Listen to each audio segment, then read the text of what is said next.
a young backpacker on the adventure of a lifetime. One Tinder date in a new city, and then she just vanishes. Today, we're diving deeper into the story of Grace Millane.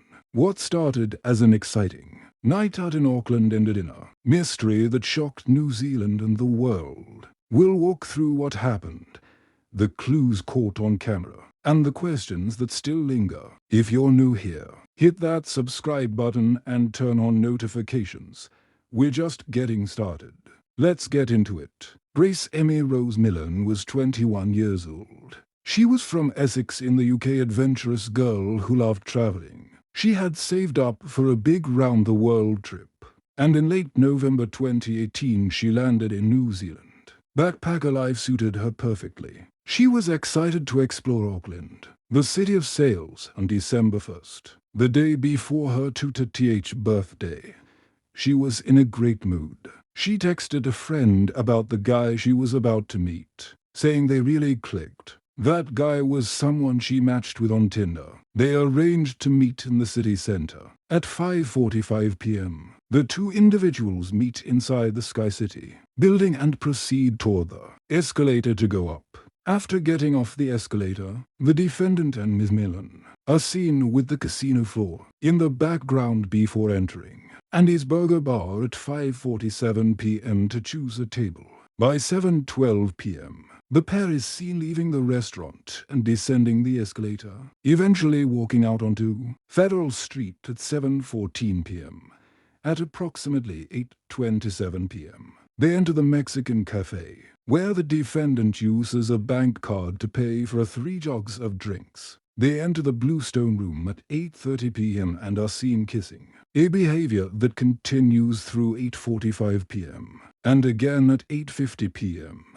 Finally, at 9:40 p.m., they arrive at the CityLife Hotel, enter the lift, and head up to the 3rd floor. That's the last time Grace is seen alive on camera, walking into the building with him. What happened inside that room, only one person knows for sure. Birthday mornings are usually filled with noise, messages, calls, but when Grace Millane's birthday arrived, her phone stayed silent. In England, her family felt the first chill of something that didn't make sense. Grace was a traveler, an adventurer, but she was not someone who forgot to call home. By the time the sun set over Auckland, that silence had turned into a missing persons investigation. Detectives started where many modern cases begin: CCTV footage. They watched Grace move through the city she came to explore. They saw her meet a man. They saw them walking together, laughing. To anyone watching,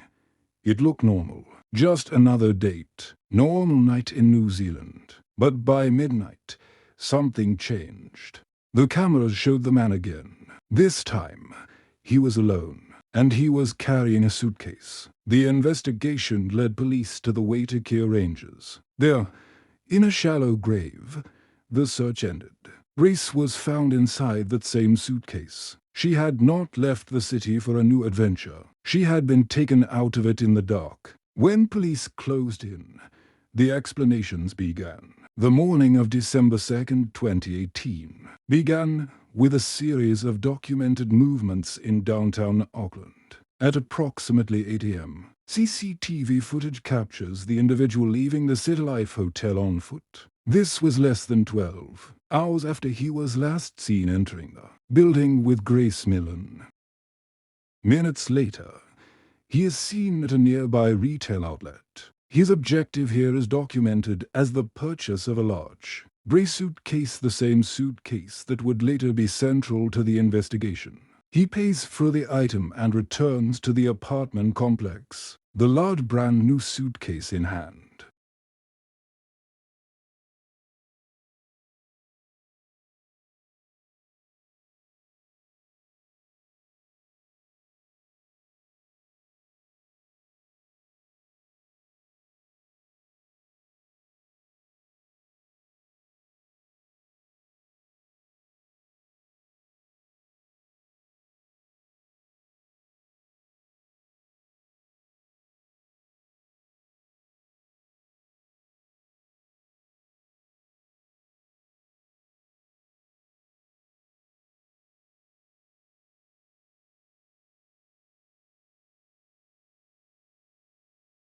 By 8:35 a.m., he is captured again, this time at a Countdown supermarket. The footage shows him purchasing several cleaning products, including industrial-strengthened cleaner and gloves, while the CCTV shows his physical movements. Digital forensic evidence later revealed that around this same time, his phone was used to search for terms like rigor mortis, extra-large bags. These searches, conducted while he was reportedly still in his apartment, provide a stark contrast to the calm demeanor shown on the security cameras.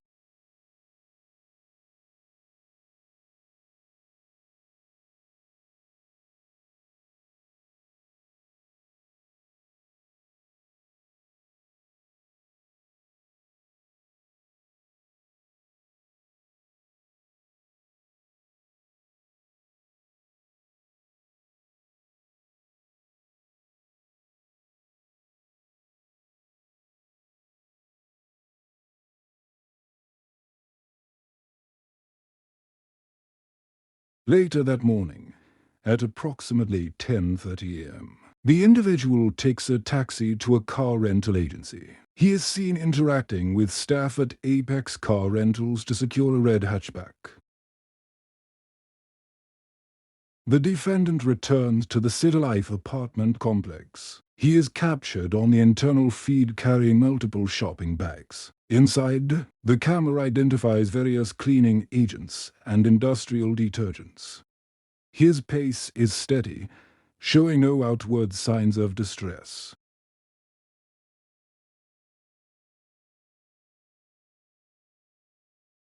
He returns inside within minutes from his complex. He reappears on the basement level. He is now maneuvering a luggage. Trolley to suitcases are visible, one noticeably. Heavy and strained, he loads these into the trunk of the rental car.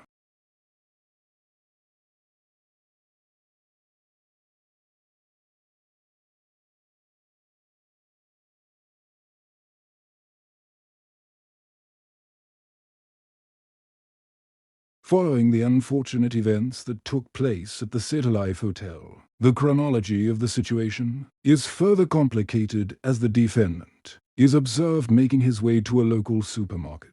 During this subsequent visit, he proceeds to acquire a shovel as well.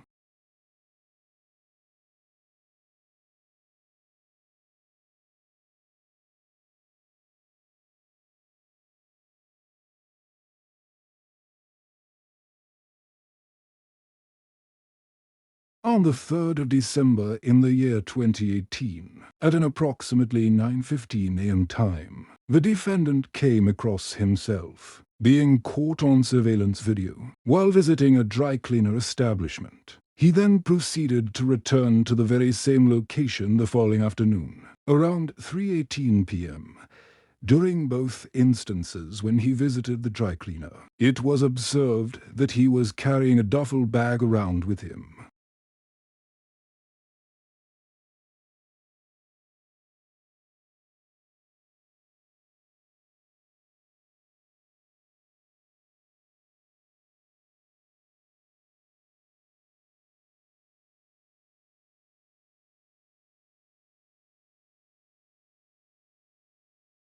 This particular footage serves as merely one piece within a much larger, more sinister puzzle. Over the course of the days that followed Grace's disappearance, we are left to closely observe every single move he makes, as the investigation unravels and deepens with each passing day.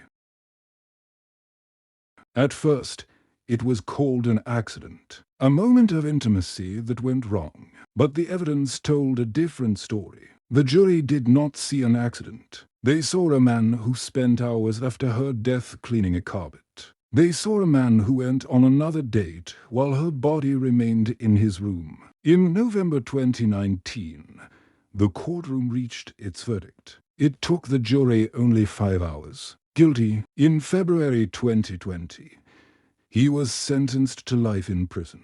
This was not one mistake. This was a pattern. She was curious. She was open to the world. She was living. Her story is a reminder of the world we live in today, not just because of how it ended, but because of how easily it could have been anyone.